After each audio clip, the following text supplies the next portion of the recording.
കേരള സർവകലാശാലയിൽ vice chancellor Mohanan കുന്നുമ്മലിനെതിരെ സമരം ഘടിപ്പിക്കാൻ SFI. Vice ചാൻസലറുടെ രാജി ആവശ്യപ്പെട്ട് ഇന്ന് സർവകലാശാലയിലേക്ക് SFI മാർച്ച് സംഘടിപ്പിക്കും. കഴിഞ്ഞ ദിവസങ്ങളിലായി നടന്നുവരുന്ന സമര പരമ്പരയുടെ തുടർച്ചയായാണ് ഇന്നത്തെ മാർച്ച്. അതേസമയം പരാതി പറഞ്ഞിട്ടും കേരള സർവകലാശാല വിഷയത്തിൽ ഗവർണറുടെ ഇടപെടൽ ഉണ്ടായില്ല.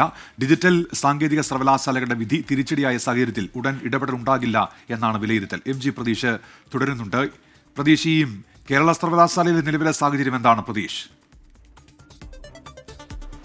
ഉന്മേഷ, സമാനതകളില്ലാത്ത പ്രതിഷേധ പരമ്പരകളാണ് കേരള സർവകലാശാലയിൽ അരങ്ങേറുന്നത്. കാരണം ചാൻസലർക്കും VC മോഹനൻ കുന്നുമ്മലിനുമെതിരെയാണ് പ്രധാനമായും SFIയുടെയും മറ്റ് യുവജന സംഘടനകളുടെയും പ്രതിഷേധമുണ്ടായിരിക്കുന്നത്. കഴിഞ്ഞ രണ്ടാഴ്ചയായി VC സർവകലാശാലയിൽ എത്തിയിട്ട് വിദ്യാർത്ഥികളെ സംബന്ധിച്ച് വലിയ ആശങ്ക നിലനിൽക്കുന്നുണ്ട്. SFI ഉൾപ്പെടെ പറയുന്നത് 2500-ലധികം സർട്ടിഫിക്കറ്റുകളാണ് ഒപ്പിടാനുള്ളത്. വിദ്യാർത്ഥികളുടെ ഭാവി ഉൾപ്പെടെ തുലാസിലായിരിക്കുന്ന ഒരു സാഹചര്യത്തിൽ ഈ നടപടി ഇങ്ങനെ മുന്നോട്ട് കൊണ്ടുപോകാൻ കഴിയില്ല എന്നതാണ് SFI പറയുന്നത്. അതുകൊണ്ട് തന്നെ VC മോഹനൻ കുന്നുമ്മലിന്റെ രാജി ആവശ്യപ്പെട്ടുകൊണ്ടാണ് തുടർ പ്രതിഷേധം സംഘടിപ്പിക്കാൻ തീരുമാനിച്ചിരിക്കുന്നത്.